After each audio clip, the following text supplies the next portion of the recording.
Okay, बिस्मिल्लाहिर्रहमानिर्रहीम। तो आज का हम टॉपिक स्टार्ट करने वाले हैं वो है साइकेट्री, और साइकेट्री में भी हम स्टार्ट करने वाले हैं पर्सनैलिटी डिसऑर्डर।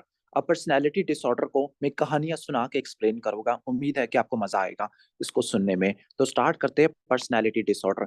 पर्सनैलिटी डिसऑर्डर को डिस्कस करने से पहले हमें ये पता होना चाहिए पर्सनैलिटी होती क्या होती है। ओके, जो पर्सनैलिटी होती है, जो जिस तरीके से आप बिहेव करते हो अपने अपने साथ और लोगों के साथ। ओके, जो आपकी थॉट्स होती है, जो आपका बिहेवियर होता है, और ये पैटर्न स्टेब्लिश हो जाता है, इसको बोलते हैं पर्सनैलिटी। कि आप कैसा लोगों के साथ रिएक्ट करते हो, कैसा फील करते हो, कैसा बिहेव करते हो, तो इसको बोलते हैं पर्सनैलिटी। तो आपने एक बात इंपॉर्टेंट रट्टा मारनी है। जो पर्सनैलिटी डिसऑर्डर होते हैं वो हमेशा 18 साल से ऊपर वालों में देखने को मिलते हैं। ओके, ठीक हो गया। तो पर्सनैलिटी डिसऑर्डर लेबल करने के लिए जो एज का थ्रेशोल्ड होता है 18 साल का होता है। दैट मीन्स जो पर्सनैलिटी डिसऑर्डर होते हैं, ओके, ये बच्चों में देखने को नहीं मिलते होते, ये आपको अडल्ट में देखने को मिलते हैं, 18 साल से ऊपर वाले इंडिविजुअल में देखने को मिलते हैं।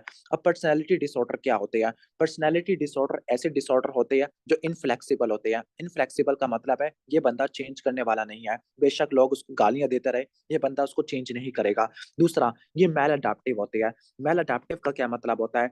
सपोज एक बंदे को कोई स्ट्रेस आया, उसके नतीजे में वो अडाप्ट करेगा, लेकिन ऐसे लोग अडाप्ट नहीं कर पाते होते, जिसकी वजह से पर्सनैलिटी डिसऑर्डर आ जाते हैं। और तीसरा कीवर्ड है रिजिड। रिजिड का मतलब है ये अपनी पर्सनैलिटी को चेंज नहीं करने वाले। ठीक हो गया। तो जो पर्सनैलिटी डिसऑर्डर होते हैं ये इनफ्लेक्सिबल, मैल अडाप्टिव और रिजिडली परवेसिव बिहेवियर होते हैं। और जो पर्सनैलिटी डिसऑर्डर होते हैं उनको लेबल करने के लिए आपको बताया था कि ये बच्चों में देखने को नहीं मिलते, 18 साल से ऊपर में देखने को मिलते हैं।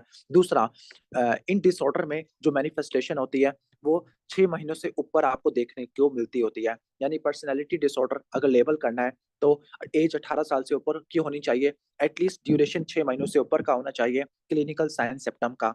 और जो पर्सनैलिटी डिसऑर्डर होते हैं वो उसके फंक्शनल या सोशल इम्पेयरमेंट कराए। फंक्शनल और सोशल इम्पेयरमेंट का मतलब है कि वो जिस जगह पे काम करता है, जिस जगह पे जॉब करता है, उससे उसकी जॉब या किसी भी तरह का बिहेवियर खराब होना शुरू हो जाए, डिस्टर्ब होना शुरू हो जाए। यानी इन डिसऑर्डर में क्या होता है, फंक्शनल और सोशल इम्पेयरमेंट देखने को मिलती है। That is why these are called personality disorder. Okay, ठीक हो गया। अब पर्सनैलिटी डिसऑर्डर ज्यादातर क्या होते हैं? ईगोसेंटोनिक होते हैं। ईगोसेंटोनिक का मतलब होता है कि बंदा कहता है कि मैं जो कुछ भी कर रहा हूँ बिल्कुल सही कर रहा हूँ। इसकी टिपिकल एग्जांपल, एक बात रट्टा मारना, एक डिजीज है obsessive compulsive disorder. Obsessive compulsive disorder में क्या होता है? इसमें जो बंदा होता है वो ईगो डिस्टोनिक होता है। अब ईगो डिस्टोनिक का क्या मतलब होता है और ऑब्सेसिव कंपल्सिव की मैंने एग्जांपल क्यों दी है? ऑब्सेसिव कंपल्सिव की टिपिकल एग्जांपल होती है, एक बंदा, सपोज एक स्टूडेंट है, वो कहता है कि मेरे हाथ गंदे हैं और उसकी वजह से बार बार हाथ धोने को जाता है। अब उसको पता है कि ये बात गलत है, कि उसके हाथ वाकई में गंदे नहीं है, लेकिन फिर भी उसको बार बार ऐसी थॉट्स आती है। उन थॉट्स को दूर करने के लिए वो बिहेवियर शो करता है। यानी उसको पता है कि इसको ये थॉट्स आ रही है, यानी इसकी जो थिंकिंग है वो सही नहीं है। इसको बोलते हैं ईगो डिस्टोनिक। ठीक हो गया। मतलब उसको पता है कि इसकी थॉट्स बिल्कुल ठीक ठाक नहीं है, तो उसको बोलते हैं ईगो डिस्टोनिक। लेकिन जो पर्सनैलिटी डिसऑर्डर होते हैं वो ईगो सिंटोनिक होते हैं। यानी जो पेशेंट होता है वो अपनी प्रॉब्लम के बारे में अवेयर नहीं होता, यानी कहता है कि मैं बिल्कुल ठीक ठाक हूँ, मैं जो कुछ भी कर रहा हूँ, जो भी मेरा एक्शन है वो मेरी थॉट के मुताबिक है। ये ईगो सिंटोनिक होते हैं। और पर्सनैलिटी डिसऑर्डर को लेबल करने के लिए एज 18 साल से ऊपर आपको देखने को मिलती होती है। क्लियर? इसके बाद एक है पर्सनैलिटी ट्रेट। पर्सनैलिटी ट्रेट और पर्सनैलिटी डिसऑर्डर, इसमें क्या फर्क होता है? जो पर्सनैलिटी डिसऑर्डर होते हैं ये पैथोलॉजिकल होते हैं, लेकिन जो पर्सनैलिटी ट्रेट होते हैं नॉन पैथोलॉजिकल होते हैं। मतलब जो आपके ट्रेट पैदाइश से लेकर अब तक स्टैब्लिश हो चुके हैं उनको बोलते हैं पर्सनैलिटी ट्रेट। जो आपकी असल में पर्सनैलिटी बनी है उसको बोलते हैं पर्सनैलिटी ट्रेट। और जो मैल अडाप्टिव पर्सनैलिटी है उसको बोलते हैं पर्सनैलिटी डिसऑर्डर। क्लियर? अब हम यहाँ पर आगे आ जाते हैं पर्सनैलिटी डिसऑर्डर की क्लासिफिकेशन के अंदर। जो पर्सनैलिटी डिसऑर्डर होते हैं तीन क्लस्टर्स के होते हैं, तीन कैटेगरीज के होते हैं, क्लस्टर ए, क्लस्टर बी, क्लस्टर सी। हर क्लस्टर में डिफरेंट डिजीज होते हैं। ओके, तो क्लस्टर ए में जो डिसऑर्डर होते हैं उनका निमोनिक होता है pass. Okay, I will pass. Okay, P से क्या होगा? पी ए से बनेगा पैरानॉइड, एस से बनेगा शिजोइड, एस से बनेगा शिजोटिपिकल। तो जो क्लस्टर ए होते हैं इसमें पैरानॉइड, शिजोइड और शिजोटिपिकल होते हैं। जो क्लस्टर बी होते हैं इसका मिमोनिक होता है हैंड। Okay, hand. एच से हिस्ट्रोनिक, ए से एंटी सोशल, एन से नार्सिस्टिक और डी से बॉर्डर लाइन में जो डी आ रहा है इसके बाद क्लस्टर सी है, इसमें जो होते हैं मिमोनिक है दुआ, डी से डिपेंडेंट, ओ से ऑब्सेसिव कंपल्सिव पर्सनैलिटी डिसऑर्डर की बात नहीं कर रहा, और ए से अवॉइडेंट आ जाते हैं। क्लियर? अब हम बारी बारी इनको स्टार्ट करते हैं। ओके। जो क्लस्टर ए वाली जो पर्सनैलिटी वाली होती है ना, उनको बोलते हैं वेयर्ड। ऐसे लोग क्या होते हैं? ऐसे लोग वेयर्ड होते हैं। क्लियर? ऐसे लोग वेयर्ड होते हैं। अब क्लस्टर ए में मजीद 3 डिजीज होते हैं। निमोनिक है पास, पी ए से पैरानॉइड, एस से शिजोइड, एस से शिजोटिपिकल। ठीक हो गया? सबसे पहला है पैरानॉइड। पैरानॉइड जो पर्सनैलिटी वाले लोग होते हैं, ये ऐसे लोग होते हैं जो बहुत ज्यादा सस्पिशियस होते हैं, बहुत ज्यादा हाइपर विजिलेंट होते हैं, बहुत ज्यादा हाइपर एक्टिव होते हैं। ऐसे लोग होते हैं जो दूसरे बंदों पर एतमाद नहीं करते और दूसरे लोगों को शक भरी निगाहों से देखते हैं। यानी कोई एक ऐसा बंदा जो शक्की मिजाज का है, जो दूसरे बंदों पर बिलीव नहीं करता, जरा सा भी यकीन नहीं करता, तो वो किस कैटेगरी में आएगा? पैरानाइट में आएगा। जो पैरानाइट वाले होते हैं, वो लोगों पे भरोसा नहीं करते, सस्पिशियस होते हैं, हाइपर विजिलेंट होते हैं, जरा सी बात पे इनके कान खड़े हो जाते हैं, और ये लोगों को अजनबी नजरों से देखते हैं और किसी पे भरोसा नहीं करते। इसके बाद है शिजोइड। शिजोइड ऐसे लोग होते हैं जो सोशल विड्रॉल को प्रेफर करते हैं। यानी कुछ लोग ऐसे होते हैं जो लोगों में घुलना मिलना पसंद नहीं करते, और वो कहते हैं मैं सिर्फ अकेला रहूं। ओके, तो ऐसे लोगों को बोलते हैं शिजोइड। यानी जो शिजोइड पर्सनैलिटी वाला होता है, वो सोशल विड्रॉल को प्रेफर करता है और सोलिटरी एक्टिविटीज को प्रेफर करता है। ठीक हो गया? यानी एक बंदा है जो लोगों में घुल मिल नहीं रहा, और वो खुद चाहता है कि मैं लोगों से घुलूं मिलूं ना, यानी वो खुद चाहता है कि वो लोगों से ना मिले, तो उसको बोलते हैं शिजोइड। लेकिन एक बंदा जो अकेला रहता है, लेकिन वो चाहता है दूसरे लोगों से मैं मिलूं, बातचीत करूं, इनके साथ रिलेशनशिप बनाओ, तो उसको बोलते हैं अवॉइडेंट। तो यहाँ पर एक डिफरेंस बताया हुआ है अवॉइडेंट में और शिजोइड में। जो अवॉइडेंट वाला और शिजोइड वाले दोनों अकेले रहते होते हैं, लेकिन जो शिजोइड होता है वो खुद प्रेफर करता है, वो खुद अपनी चॉइस की वजह से अकेला रहता है। अवॉइडेंट वाला लोगों से मिलना चाहता होता है, लेकिन वो लोगों से मिल क्यों नहीं पाता? क्योंकि कहती है कि अगर मैं लोगों से मिलूंगा, कहीं वो मुझे रिजेक्ट ना कर दे, मेरे पे क्रिटिसिज्म ना करे। रिजेक्शन के खौफ से वो लोगों से मिलना थोड़ा बंद कर देता है, लेकिन वो चाहता है कि लोग उससे मिले। तो शिज़ोइड वाला जो होता है, वो लोगों से मिलना-जुलना पसंद ही नहीं करता, खुद ही प्रेफ़र करता है सोशल विथड्रॉल को। इसके अलावा इसकी जो इमोशनल एक्सप्रेशन होती है, वो भी रिलेटिवली कम होती है, ओके? सारा वक़्त इनका फ्लैट फेस होता है, और ये दूसरों के ओपिनियंस को ज़रा से भी नहीं मानते होते, ओके? इंडिफरेंट होते हैं, ज़रा-सा भी इनको भाव नहीं देते लोगों के ओपिनियंस को। लोग उनको बुरा कह रहे हैं, अच्छा कह रहे हैं, इनको कोई मैटर नहीं करता। तो ये हो गया शिज़ोइड। इसके बाद है शिज़ोटिपिकल। शिज़ोटिपिकल में ये शिज़ोफ्रेनिया से निकला है। ऐसे लोग होते हैं जिनकी थॉट्स ही बड़ी अजीबो-गरीब है। लाइक ये कहते हैं कि मैं यहाँ पर घर पे बैठ के अमेरिका को कंट्रोल कर रहा हूँ। अमेरिका का प्रेज़िडेंट मेरी वज़ह से रोटी खाता है, या अमेरिका का प्रेज़िडेंट मेरी वज़ह से चलता-फिरता है, या फिर मैं फूँक मारता हूँ तो सूरज निकल जाता है। यानी इनकी अजीबो-गरीब थॉट्स होती है। ओड टाइप थॉट्स होती है, मैजिकल थिंकिंग होती है कि अगर मैं ज़रा-सा पाँव मारूँगा ज़मीन पर तो ये रात हो जाएगी। इस तरह की बातें होती हैं। तो जो ओड बिलीफ या मैजिकल थिंकिंग होती है, ये शिज़ोटिपिकल में देखने को मिलती है, और इनका बिहेवियर, अपीयरेंस भी थोड़ा-सा अजीब-ओ-गरीब होता है। तो जो शिज़ोटिपिकल होते हैं, ये सबसे ज़्यादा वियर्ड होते हैं, ओके? क्लियर? तो ये था क्लस्टर ए। तो जो क्लस्टर ए वाले लोग सारे के सारे वियर्ड होते हैं, वियर्ड, ओके? पहले केस में ऐसा बंदा था जो दूसरे बंदे पे बिलीव नहीं करता। दूसरे केस में एक ऐसा बंदा था जो लोगों से मिलना-जुलना पसंद नहीं करता, और तीसरे केस में बंदा ऐसा है जो अजीबो-गरीब बातें करता रहता है। ओके, ठीक हो गया? जो क्लस्टर ए वाले होते हैं, ये ओड या इसेंट्रिक होते हैं, वियर्ड होते हैं, मीनिंगफुल सोशल रिलेशनशिप क्रिएट नहीं कर पाते होते, और ये शिज़ोफ्रेनिया से एसोसिएटेड होते हैं। तो ये हो गया क्लस्टर ए। इसके बारे बात है क्लस्टर बी। क्लस्टर बी के अंदर मिमोनिक है हैंड, एच से हिस्ट्रोनिक, ए से एंटी सोशल, एन से नार्सिसिस्टिक, और डी से बॉर्डर लाइन। तो स्टार्ट करते हैं। सबसे पहला है एंटी सोशल। एंटी सोशल ये आपको सिर्फ मेल्स में देखने को मिलता है, ज्यादातर वैसे मेल्स में देखने को मिलता होता है। अब एंटी सोशल क्या होता है? नाम से लग रहा है एंटी सोशल। ये ऐसे बंदे होते हैं जो दूसरों के हक को मार देते हैं, मतलब दूसरों के हक का ख्याल नहीं रखते होते। ऐसे लोग डिसरिगार्ड करते हैं for the rights of other. ये लोग वो होते हैं जो दूसरों की प्रॉपर्टी को जला देते हैं, दूसरों पर बहुत ज़्यादा जुल्म करते हैं, और इनके अंदर रहमदिली नहीं होती। ये दूसरों पर ज़रा-सा भी रहम नहीं खाते होते, जुर्म करते होते हैं, इम्पल्सिविटी बहुत ज़्यादा होती है। इम्पल्सिविटी का मतलब है बगैर सोचे-समझे कुछ भी कर देना, ये इम्पल्सिविटी होती है। और हॉस्टिलिटी, ये दुश्मनी भी ज़्यादा रखते होते हैं, और ये लोगों को मैनिपुलेट भी करते हैं। तो ऐसे लोग क्या होते हैं? सोशियोपैथ होते हैं। यानी जो एंटी सोशल होता है, ये लोगों के हक को मार देता है, डिसरिगार्ड करता है, जुल्म करता है, क्राइम करता होता है, और ये मेल्स में ज्यादा देखने को मिलता होता है। क्लियर। और जो एंटी सोशल है ये पर्सनैलिटी डिसऑर्डर है, और पर्सनैलिटी डिसऑर्डर के अंदर जो एज होती है 18 साल से ऊपर आपको देखने को मिलती है। लेकिन रट्टा मार लेना, अगर एज 18 साल से कम हो मतलब यही डिजीज हो, इसके साइन सिम्टम यही हो कि एक छोटा बच्चा है, ओके, जरा सा भी बात नहीं मानता, माँ बाप का कहना नहीं मानता, ओके, घर की चीजों को उठा के फेंक देता होता है, ओके, जानवरों पर जुल्म करता है, तो उसको बोलते हैं कंडक्ट डिसऑर्डर। यानी अगर एज अगर 18 साल से ऊपर हो तो हम उसको बोलते हैं हम एंटी सोशल, और अगर एज 18 साल से कम हो तो उसको कंडक्ट डिसऑर्डर कहते हैं। फीचर यही है, डिसरिगार्ड करना, रिमोर्स ना होना, क्राइम करना, इम्पल्सिविटी होना, हॉस्टिलिटी होना, मैनिपुलेशन करना। इसके बाद है बॉर्डर लाइन। बॉर्डर लाइन ये आपको फीमेल्स में देखने को मिलता है। अब नाम से लग रहा है बॉर्डर लाइन, बॉर्डर लाइन का मतलब है ना उस पार ना इस पार, बिल्कुल दरमियान पे।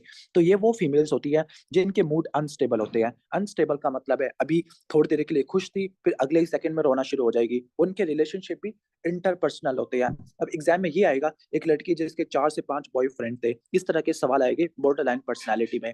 अब ये ऐसी फीमेल होती है जो जिनको फेयर होता है अबेंडनमेंट का, कि कहीं कोई इनको छोड़ के ना चला जाए। इन फीमेल्स में भी इम्पल्सिविटी देखने को मिलती है। तो आपने एग्जाम में इसको कैसे डायग्नोस करना है? एग्जाम में आपने इसको ऐसे डायग्नोस करना है कि इन फीमेल्स का मूड अनस्टेबल होता है, अभी खुश हुई अभी इनका मूड खत्म हो गया, लो हो गया। दूसरा, इनके रिलेशनशिप स्टेबल नहीं होते, बहुत सारे बॉयफ्रेंड होते हैं फीमेल के। तीसरा, ये सुसाइड करने की टेंडेंसी रखती होती है, मतलब सुसाइडल थॉट्स आते हैं या सुसाइडल अटेम्प्ट कर चुकी होती है। और चौथा इंपॉर्टेंट पॉइंट है कि इनमें इमोशनल एम्प्टीनेस नहीं होती, मतलब कोई इमोशन नहीं होता। वैसे इमोशन तो आपको शिजॉइड में भी देखने को नहीं मिलता। तो बॉर्डर लाइन में भी आपको कोई इमोशनल सेटिस्फेक्शन देखने को नहीं मिलती, फीमेल्स में आपको देखने को मिलता होता है। और ऐसी फीमेल एक स्प्लिटिंग के मैकेनिज्म को शो करती है। स्प्लिटिंग का मतलब क्या होता है? फॉर एग्जांपल, एक फीमेल है जिसको कोई लड़का छोड़ के चला गया है, तो ये फीमेल कहती है सारे लड़के खराब है और सारी लड़कियां अच्छी है। तो स्प्लिटिंग का मतलब होता है आल और नन, सब लोगों को एक ही तराजू में डाल देना। आल और नन मतलब सारे लड़के फारिग है, सारी लड़कियां अच्छी है, सारे मेल डॉक्टर खराब है, सारी फीमेल डॉक्टर अच्छी है, सारी नर्स अच्छी है, सारे इंजीनियर खराब है। तो ये ऑल ओनन रिस्पॉन्स होता है, इसको बोलते हैं स्प्लिटिंग, और ये आपको बॉर्डर लाइन पर्सनैलिटी में देखने को मिलता होता है। क्लियर। और इसका जो ट्रीटमेंट होता है वो डायलेक्टिकल बिहेवियर थेरेपी होता है। अब ये क्या होती है इसके बारे में ज्यादा डिटेल से नहीं पढ़ना। क्लियर। तो ये बॉर्डर लाइन पर्सनैलिटी हो जाती है। इसके बाद है हिस्ट्रोनिक, ये भी फीमेल्स में देखने को मिलता है। ये फीमेल्स होती है, ये अटेंशन सीकर होती है, ओके, हर वक्त हर जगह पर ड्रामा करना, और इनकी स्पीच भी ड्रामेटिक होती है। क्यों ड्रामेटिक होती है? वो लोगों की अटेंशन को ग्रैब कर रही होती है। और एक बात रट्टा मार लेना, बॉर्डर लाइन पर्सनैलिटी के अंदर इमोशन जरा से भी नजर नहीं आते, लेकिन हिस्ट्रोनिक के अंदर इमोशनल एक्सप्रेशन बहुत ज्यादा होता है, बहुत ज्यादा इमोशन शो करती है। हाँ, ये इमोशन खाली खुली होते हैं, बनावटी होते हैं, लोगों को अट्रैक्ट करने के लिए होते हैं। और ये फीमेल सेक्सुअली प्रोवोकेटिव भी होती है, खुद फिजिकल अपीयरेंस को यूज करती है ताकि दूसरों की अटेंशन को ग्रैब कर सके। तो ड्रामा क्रिएट करना, अटेंशन को खींचना, इमोशनल एक्सप्रेशन करना, तो ये हिस्ट्रोनिक पर्सनैलिटी होती है। इसके बाद है नार्सिस्टिक, ये मेल्स में देखने को मिलती है। अब इसमें सबसे की वर्ड है ग्रैंडियोसिटी। ग्रैंडियोसिटी का मतलब है मैं ही सबसे बड़ा हूँ, I am the big boss, मैं ही सबसे बड़ा हूँ, सब लोग मेरे अंडर काम करेंगे, मेरे से ऊपर कोई भी नहीं है, आई एम द सुपीरियर। तो जो नार्सिस्टिक होते हैं ये सब अपने आप को सबसे ऊपर समझते होते हैं, और ये अपने आप को ही कोई एंटाइटलमेंट दे देते हैं कि मैं इस कंपनी का सीईओ हूँ, मेरे से बड़ा कोई भी नहीं है। और ये लोग, इनमें जरा से भी एम्पैथी नहीं होती। और ये सबसे इंपॉर्टेंट चीज, नार्सिसिस्टिक में अपने आप को सबसे ऊपर समझते हैं, और ये अपने से नीचे वाले लोगों की अ, अपने वाले जो अपने से नीचे लोग हैं उनसे तारीफ सुनना पसंद करते होते हैं, मतलब ये तारीफ के, खुशामद के भूखे होते हैं। क्लियर। तो जो नार्सिसिस्टिक होता है, ग्रैंडियोसिटी आपको देखने को मिलती है, लोगों से तारीफ के भूखे होते हैं। क्लियर। और ये कहती है कि डिमांड्स द बेस्ट, ओके, कहती है कि मैं बॉस हूँ तो सब काम अच्छे से होना चाहिए। वैसे ये आपको पॉइंट देखने को मिलता होता है ऑब्सेसिव कंपल्सिव में भी। तो नार्सिसिस्टिक में सबसे इंपॉर्टेंट चीज क्या होता है कि ये ग्रैंडियोसिटी शो करते होते हैं, कोई इम्पैथी नहीं होती, लोगों से तारीफ के भूखे होते हैं। क्लियर। और जब उनको कोई क्रिटिसाइज करे तो गुस्सा आ जाता होता है। क्लियर। ठीक हो गया। और इनकी ही अपनी कोई सेल्फ स्टीम होती है जो वंस अगेन क्या होती है, फ्रेजाइल होती है। और जो जितना ज्यादा सुपीरियर होगा वो अपने दूसरे लोगों से क्या होगा, ओके, जेलस वगैरह, एनवीएस वगैरह हो जाएगा। क्लियर। तो सबसे इंपॉर्टेंट चीज नार्सिसिस्टिक में आपने ग्रैंडियोसिटी को रट्टा मार लेना है। इसके बाद आपका क्लस्टर सी है, तो क्लस्टर बी को रिवाइज कर लेते हैं। क्लस्टर बी वाले जो होती है वो या ड्रामेटिक हो सकते हैं, फॉर एग्जांपल हिस्ट्रोनिक वाले, इमोशनल हो सकते हैं हिस्ट्रोनिक वाले, इरेटिक हो सकते हैं, ओके, और ये मूड डिसऑर्डर या सब्सटेंस यूज के साथ एसोसिएटेड होते हैं। इसके बाद है क्लस्टर सी। क्लस्टर सी में पहला है अवॉइडेंट। अवॉइडेंट में ये लोग होता है लोगों से घुलता मिलता नहीं है, लोगों से ज्यादा बातचीत नहीं करता, लेकिन लोगों से मिलना चाहता होता है, लेकिन आगे प्रोसीड क्यों नहीं कर पाता, क्योंकि इसको डर है रिजेक्शन का, इसको डर है क्रिटिसिज्म का। तो ऐसे लोग सोशली इनहिबिटेड होते हैं, लोगों से मिलते जुलते नहीं है, बहुत ज्यादा बुजदिल होते हैं, कोवार्ड होते हैं, लेकिन ये लोगों के साथ मिलना जुलना पसंद करते हैं। मतलब ये चाहते हैं कि इनका कोई रिलेशनशिप हो, हाँ, खुद आगे पहली पहल नहीं करते, क्यों, क्योंकि रिजेक्शन ना हो जाए कहीं। तो ये होता है अवॉइडेंट। इसके बाद है डिपेंडेंट। डिपेंडेंट में क्या होता है, कुछ लोग ऐसे होते हैं जो अपना काम जरा से भी नहीं कर सकते होते, जिनको आम जबान में मम्मी डैडी बच्चे कहते हैं, जिनको हर दफा कोई ना कोई सपोर्ट चाहिए होती है, अपना कोई भी काम नहीं कर सकते होते। ऐसे लोग दूसरे बंदे पे डिपेंडेंट हो जाते हैं, सबमिसिव होते हैं, इनका अपना कॉन्फिडेंस नहीं होता और ये दूसरे बंदे पे डिपेंडेंट होते हैं कि दूसरा बंदा उनको लेके चले। और ऐसे जो पेशेंट्स होते हैं एब्यूजिव रिलेशनशिप में इंगेज हो जाते हैं। फॉर एग्जाम्पल कि जिस बंदे पर डिपेंडेंट हो जाते हैं वो बंदा इनको गाली भी देता रहे, मार कुटाई भी करे, फिर भी कहते हैं कि यार ये बंदा मुझे लेके चलेगा। तो ये डिपेंडेंट पर्सनालिटी होता है। इसके बाद ऑब्सेसिव कंपल्सिव है। ऑब्सेसिव कंपल्सिव, ऑब्सेसिव को बोलते हैं हम थॉट्स, कंपल्शन को बोलते हैं एक्शन। ठीक हो गया, अब आपने कंफ्यूज नहीं होना ऑब्सेसिव कंपल्सिव डिसऑर्डर और ऑब्सेसिव कंपल्सिव पर्सनालिटी में। Okay, obsessive compulsive disorder versus obsessive compulsive personality में। जो ऑब्सेसिव कंपल्सिव डिसऑर्डर होता है ये ईगो डिस्टोनिक होता है। ईगो डिस्टोनिक का मतलब है कि ऑब्सेसिव कंपल्सिव वाले को पता है कि इसको जो थॉट्स आ रही है ये गलत है और जो ये काम कर रहा है वो भी गलत है। फॉर एग्जांपल कहता है कि मेरा हाथ गंदा है और बार बार इसको धोना चाहिए, हालांकि ये बात गलत है लेकिन फिर भी वो काम करता होता है। लेकिन ये वाला जो ऑब्सेसिव कंपल्सिव पर्सनालिटी होती है ये ईगो सिंटोनिक होती है। ईगो सिंटोनिक का मतलब है ये बंदे समझते हैं कि ये जो भी कर रहे हैं ईगो के मुताबिक कर रहे हैं और ये बिल्कुल सही काम कर रहे हैं। तो ये होता है ऑब्सेसिव कंपल्सिव। तो जो ऑब्सेसिव कंपल्सिव वाले होते हैं ये लोग प्री ऑक्युपाइड होते हैं with the order. For example एक बॉस है किसी कंपनी के अंदर, वो ये कहता है कि मुझे जो असाइनमेंट्स है इस तरतीब में मुझे चाहिए और इस ऑर्डर में मुझे चाहिए और हर चीज परफेक्ट होनी चाहिए, एक आधा मिस्टेक भी नहीं होनी चाहिए। तो ऐसे लोग ऑर्डर से बहुत ज्यादा ऑब्सेस होते हैं, परफेक्शनिज्म से बहुत ज्यादा ऑब्सेसिव होते हैं, ओके, और कंट्रोल से बहुत ज्यादा ऑक्युपाइड होते हैं। ईगो सेंटोनिक होते हैं, मतलब जो भी इनका जो है बिहेवियर है वो इनकी थॉट्स के मुताबिक होता है। ओके, जबकि ऑब्सेसिव कंपल्सिव वाले ईगो डिस्टोनिक आपको देखने को मिलते हैं। तो ये हो गया पर्सनालिटी डिसऑर्डर। उम्मीद है कि आपको समझ आ गया होगा, एक ही पेज के अंदर हमने काफी सारा कवर कर लिया। क्लियर। इसके बाद नेक्स्ट है हमारा सोमैटोफॉर्म डिसऑर्डर, मलिंगरिंग और फैक्टिशियस डिसऑर्डर। सपोज एक पेशेंट आपके पास आता है, कहता है कि मेरे सर में दर्द है, लेकिन आपने कंप्लीट हिस्ट्री ली, एग्जामिनेशन किया, इन्वेस्टिगेशन तक करा ली और आपको उसका कोई फोकस नहीं मिला, आपको उसका कोई काज नहीं मिला।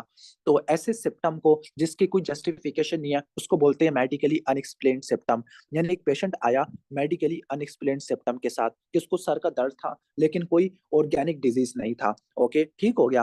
तो सबसे पहले हम यहाँ पे आ जाते हैं, एक पेशेंट आया आपके पास किसी क्लिनिकल सिम्टम के साथ। ओके, क्लिनिकल सिम्टम के साथ आपने हिस्ट्री ली, एग्जामिनेशन किया और इन्वेस्टिगेशन कराई। अगर आपको इसका कोई काज या फोकस या पैथोलॉजी मिल गई तो उसको बोलते हैं हम ऑर्गेनिक डिसऑर्डर। ओके, ठीक हो गया। लेकिन आपने हिस्ट्री, एग्जामिनेशन, इन्वेस्टिगेशन करा ली और आपको कोई क्लू, कोई पॉइंट, कोई कॉज, कोई हिंट कुछ नहीं मिला, तो इसको बोलते हैं हम फंक्शनल डिसऑर्डर।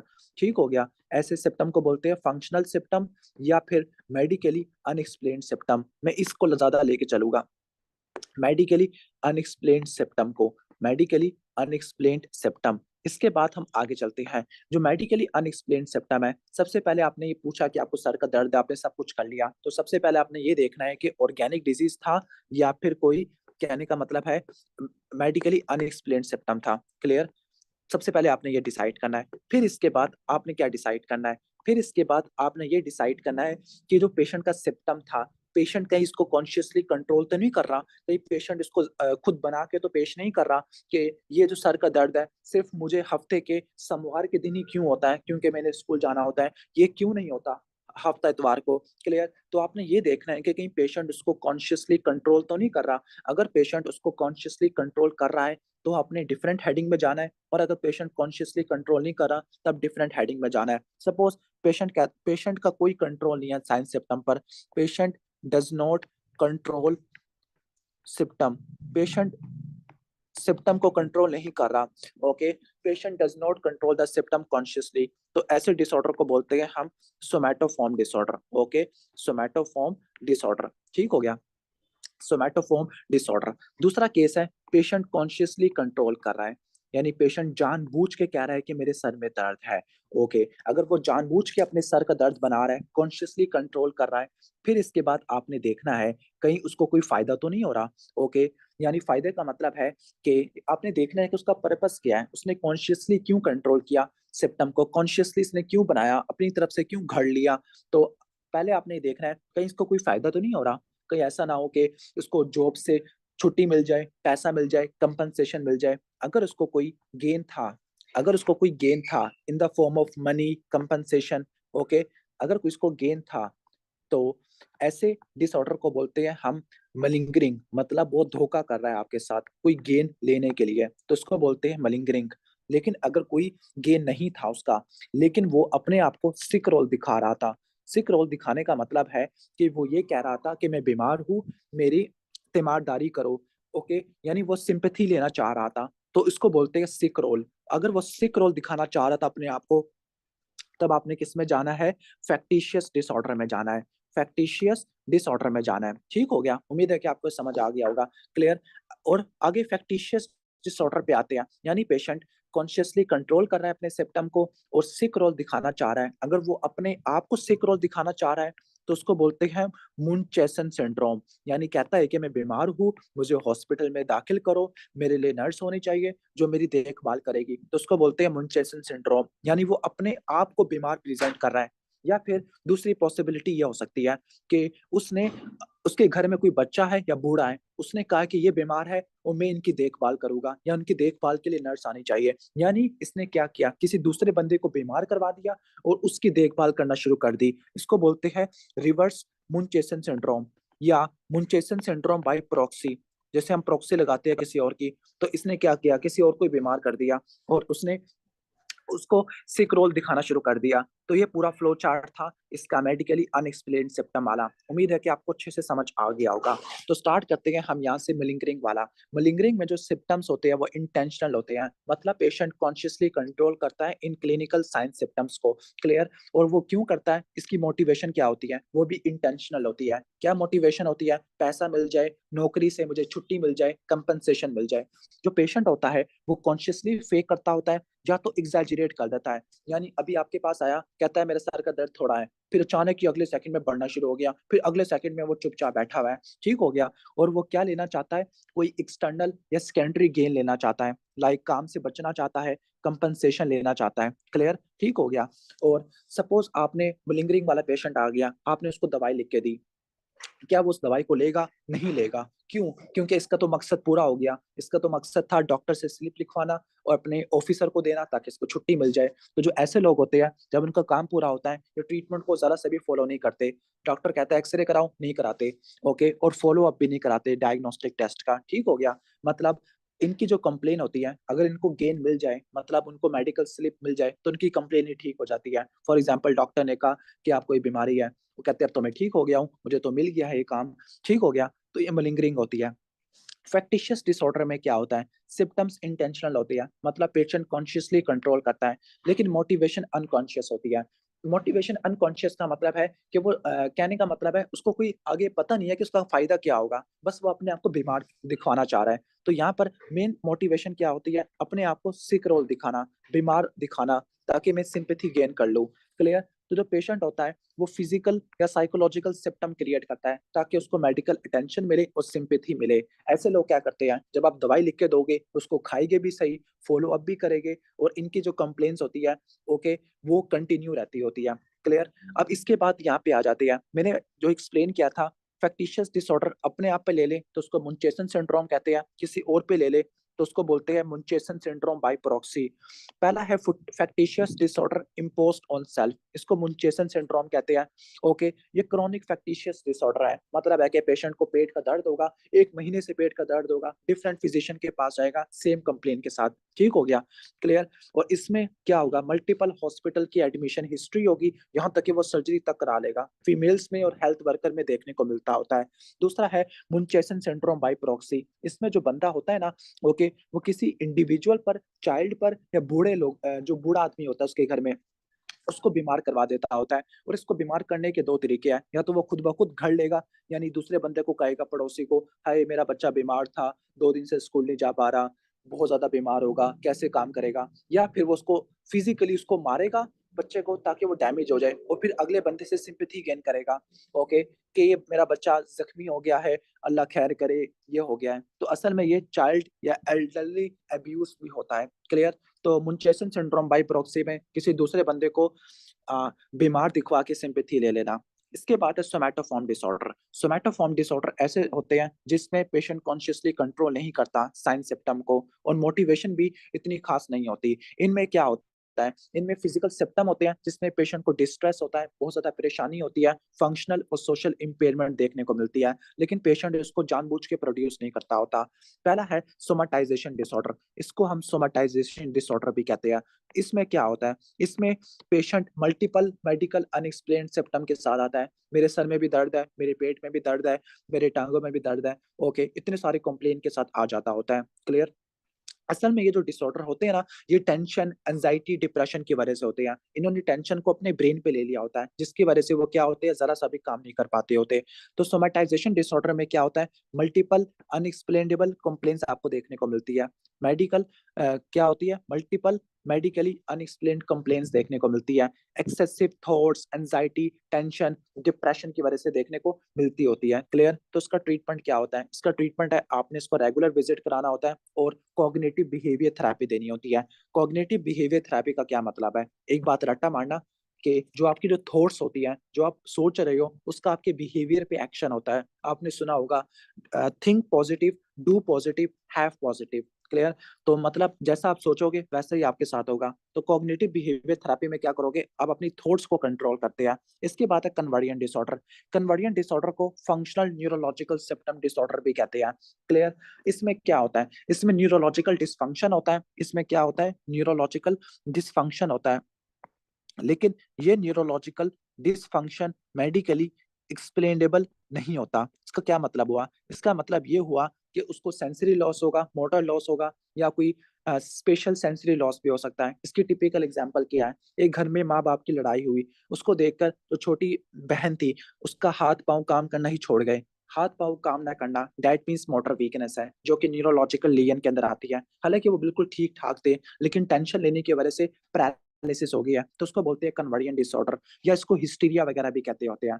और इसकी एक और एग्जांपल दे देता हूँ कि इसकी एक और एग्जांपल है, सपोज दो दोस्तों की लड़ाई हुई, दो अच्छे दोस्त थे, लड़ाई हुई, और चूंकि अच्छी बात नहीं थी, तो जो एक दोस्त था लड़ाई के बाद उसने इस बात को अपने सर पे ले लिया, इतना ज्यादा सर पे ले लिया कि उसको सुनाई देना या दिखना ही बंद हो गया। लेकिन जो इसका सेंसरी लॉस हुआ, वो इसके बारे में इनडिफरेंस होगा। मतलब वो दोस्त अगर तीसरे दोस्त के पास पहुंचेगा, कहेगा यार मेरे उसके साथ लड़ाई हुई, लड़ाई के बाद मुझे बहुत टेंशन हुई, टेंशन के बाद मुझे दिखना ही बंद हो गया, यार ये तो बहुत ज्यादा हो गया, मतलब हाथ पांव काम करना छोड़ गए, लेकिन मुझे उसकी कोई टेंशन नहीं है यार, छोड़ अपना काम करते हैं। मतलब ये जो इंडिविजुअल होते हैं ना, ओके, इनको पता होता है कि इनका क्या लॉस हुआ है, मतलब क्या डिसफंक्शन है, लेकिन उसके बारे में इनडिफरेंट होते हैं, जरा से भी परवाह नहीं होती। This is called la belle indifference. Females में, अडोलिसेंट में देखने को मिलता होता है।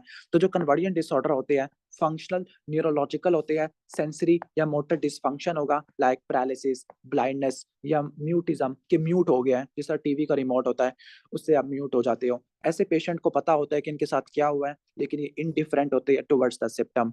लास्ट है illness anxiety disorder. Okay, illness anxiety disorder ये आपको मेडिकल हेल्थ प्रोफेशनल में देखने को मिलता है।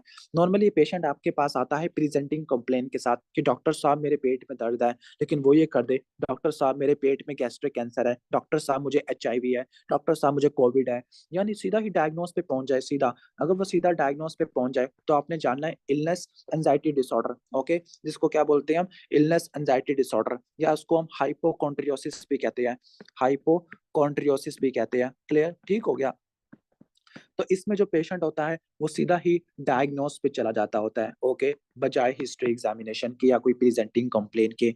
अब हम इसको रिवाइज करने वाले हैं, ओके। तो जो मेलिंगरिंग होती है, मेलिंगरिंग में जो सिम्टम्स होते हैं इंटेंशनल होते हैं, ओके, मतलब जानबूझ के कंट्रोल कर रहा है, और मोटिवेशन भी इंटेंशनल होती है, कोई सेकेंडरी गेन हासिल करना। फैक्टिशियस में जो सिम्टम होते हैं वो इंटेंशनल होते हैं, मतलब खुद कंट्रोल कर रहा है, लेकिन मोटिवेशन अनकॉन्शियस होती है, उसको खुद नहीं पता वो क्यों कर रहा है, बस वो सिक रोल दिखाना चाह रहा है।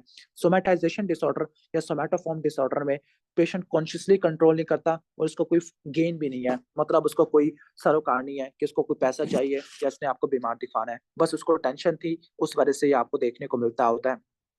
क्लियर, तो ये चीज आ जाएगी। इसके बाद हम आगे चलते हैं हम ईटिंग डिसऑर्डर पे। ईटिंग डिसऑर्डर ये भी आपको यंग फीमेल में देखने को मिलती है। अब जो ईटिंग डिसऑर्डर होते हैं, यहाँ पर चार लिखे हुए हैं, एनोरेक्सिया नर्वोसा, बुलिमिया नर्वोसा। इसका आपने अच्छे से पढ़ना होता है। पहले आपको एनोरेक्सिया नर्वोसा का बता देता हूँ। एनोरेक्सिया नर्वोसा वाली फीमेल्स ऐसी फीमेल्स होती है, एडोलेसेंट फीमेल होती है, कहती है कि कहीं मैं मोटी ना हो जाऊं, इसके लिए वो अपने आप को पतला दिखाना शुरू कर देती है, या फिर वो ये कहती है कि मैं बहुत ज्यादा मोटी हो रही हूँ, हालांकि वो रियलिटी के अंदर इतनी ज्यादा पतली हो जाती है कि वो on the verge of death के पास आ जाती होती है। तो जो एनोरेक्सिया नर्वोसा होता है, मोटा होने के डर से ऐसी फीमेल खाना पीना छोड़ देती है, और उल्टा एक्सरसाइज करना शुरू कर देती है, डायूरेटिक इस्तेमाल करना शुरू कर देती है, और परगेटिव इस्तेमाल करना शुरू कर देती है, कि पहले तो कुछ खा नहीं थी, और अगर जो कुछ थोड़ा बहुत खा भी लिया तो उसको बॉडी से एलिमिनेट करवा देती है। तो ये एनोरेक्सिया नर्वोसा होता है। और इसमें सबसे इंपॉर्टेंट पॉइंट क्या होता है, इसमें फीमेल में वेट लॉस देखने को मिलता है।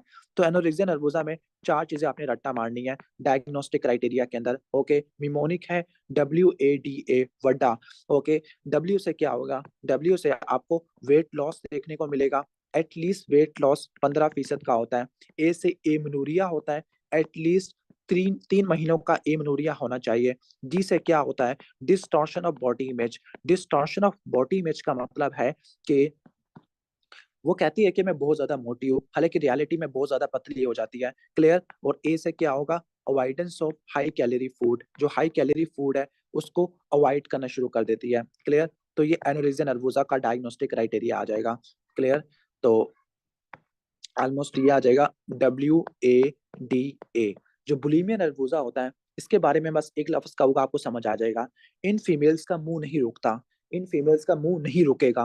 कैसे, कि ये जो फीमेल होती है ये बिंज ईटिंग करती है, इनका मुंह नहीं रुकता, बिंज ईटिंग कर लेती है, और बिंज ईटिंग के बाद कहती है ओ हो ये मैंने क्या कर लिया, बिंज ईटिंग कर लिया। तो कहीं मैं बिंज ईटिंग के बाद मोटी ना हो जाऊं, तो वो 3 काम करती है। नंबर 1, मुंह में हलक में उंगली डाल के उल्टी करती है। नंबर 2, वो एक्सरसाइज करती है या डाइटिंग करना शुरू कर देती है उसके बाद। और नंबर 3 क्या करेगी, परगेटिव इस्तेमाल करेगी। परगेटिव ऐसी ड्रग्स होती है जो जीआईटी से एब्जॉर्प्शन को इनहिबिट कर देती होती है। तो ये बुलिमिया नर्वोसा में होता है। तो स्टार्ट करते हैं हम यहाँ से पढ़ना एनोरेक्सिया नर्वोसा और बुलिमिया नर्वोसा।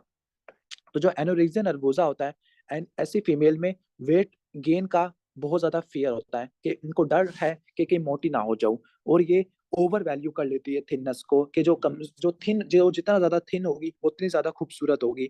और इनका बॉडी इमेज डिस्टॉर्शन होता है। बॉडी इमेज डिस्टॉर्शन का मतलब है कि ये अपने आप को फैट समझ रही होती है, हालांकि रियलिटी में काफी ज्यादा पतली हो चुकी होती है। और ये क्या करेगी, हाई कैलोरी फूड को रिस्ट्रिक्ट करेगी, और इनमें आपको वेट लॉस देखने को मिलेगा। रट्टा मार लेना, एनोरेक्सिया नर्वोसा में 15% का वेट लॉस होता है, बुलिमिया नर्वोसा में वेट लॉस नहीं होता। क्लियर। और इनका BMI नॉर्मल से कम हो जाता होता है। क्लियर। और जब ये खाना पीना छोड़ देती है और इसके बदले में उल्टियां करना शुरू कर देती है, इसकी वजह से इलेक्ट्रोलाइट चेंजेस आपको देखने को मिलती है, ब्रेडिकार्डिया, हाइपोटेंशन, हाइपोथर्मिया वगैरह आपको देखने को मिल सकता है, हाइपोथायराइडिज्म, लेनिगो एमनूरिया। ये सारे सिम्टम्स क्यों हो रहे हैं, ये इलेक्ट्रोलाइट डेफिशिएंसी की वजह से हो रही है। ओके। किसकी वजह से हो रही है, इलेक्ट्रोलाइट डेफिशिएंसी की वजह से। और सबसे इंपॉर्टेंट क्या होता है, हाइपोकलीमिया। हाइपोकलीमिया की वजह से ये सिम्टम आपको देखने को मिलते होते हैं। इसके अलावा एक और मैकेनिज्म भी बताया हुआ है कि ऐसी फीमेल होती है लो कैलोरी फूड लेती है, जब लो कैलोरी फूड लेगी तो एक हार्मोन होता है जिसका नाम है लेप्टिन, जिसने आपकी एपिटाइट को और स्टाइटी को कंट्रोल करना है, वो कम प्रोड्यूस होगा। जब कम प्रोड्यूस होगा तो जो लेप्टिन होता है वो जीएनआरएच को स्टिमुलेट करता है, लेकिन जब लेप्टिन नहीं होगा तो जीएनआरएच क्या हो जाएगी, कम हो जाएगी। जब जीएनआरएच कम हो जाएगी तो एलएचएफएसएच का लेवल कम हो जाएगा।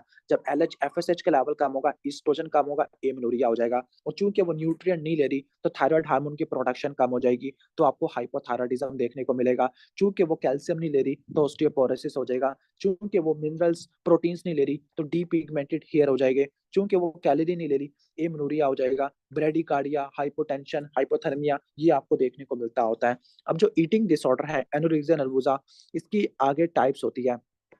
इसकी आगे टाइप्स है binge eating, restrictive type. Okay, binge eating और रिस्ट्रिक्टिव टाइप, अब इनको डिस्कस कर लेते हैं। अब बिंज ईटिंग और पर्गिंग टाइप ये आपको बुलिमिया नर्वोसा में भी देखने को मिलता है। अब आपने कैसे डिफरेंशिएट करना है? अब आपने डिफरेंशिएट ऐसे करना है कि जो बिंज ईटिंग एनोरेक्सिया नर्वोसा होता है, इसमें आपको पर्गेटिव बिहेवियर, या तो पर्गेटिव बिहेवियर मिलेगा या बिंज ईटिंग मिलेगा। यानी यानी पेशेंट क्या करेगी, पेशेंट इनिशियली क्या करेगी, बिंज ईटिंग करेगी ओवर द लास्ट 3 मंथ। उसके बाद वो क्या करेगी, हाई कैलोरी फूड को छोड़ देगी और वेट लॉस होगा। अगर आप इस पे जाओगे तो ये बनेगा एनोरेक्सिया नर्वोसा।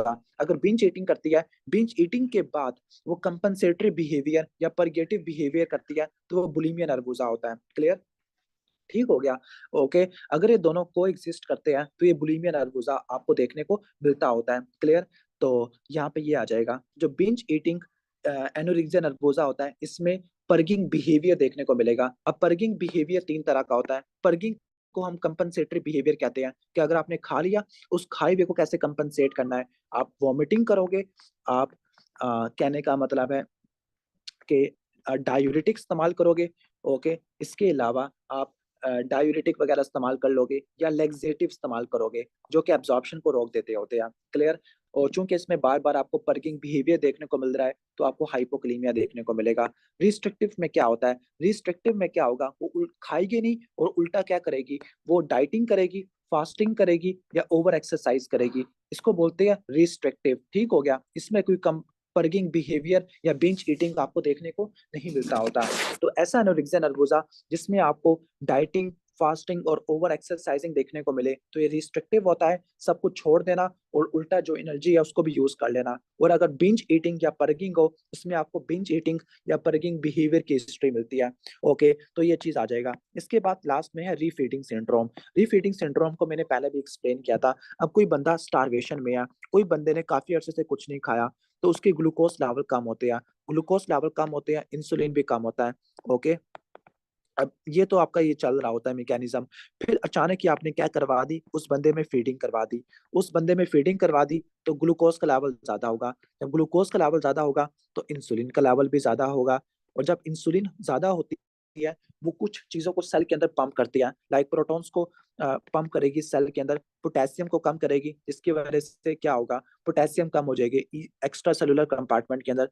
फॉस्फेट को पंप करा देगी, मैग्नीशियम को पंप करा देगी, जिसकी वजह से आपको हाइपोकलीमिया, हाइपोफॉस्फेटीमिया, हाइपोमैग्नीसीमिया, हाइपोकैल्सीमिया, ये सब कुछ आपको देखने को मिलेगा। और जब ये कॉम्प्लिकेशन होती है, ओके, तो इनकी वजह से आपको क्या देखने को मिलेगा, लाइक हाइपोक्लीमिया की वजह से क्या हो सकता है, हार्ट अरेस्ट हो सकता है, सिस्टोलिक अरेस्ट हो सकता है, रेब्डोमायोलाइसिस हो सकती है, मसल रप्चर हो सकती है, सीएनएस में सीजर आपको देखने को मिल सकते हैं।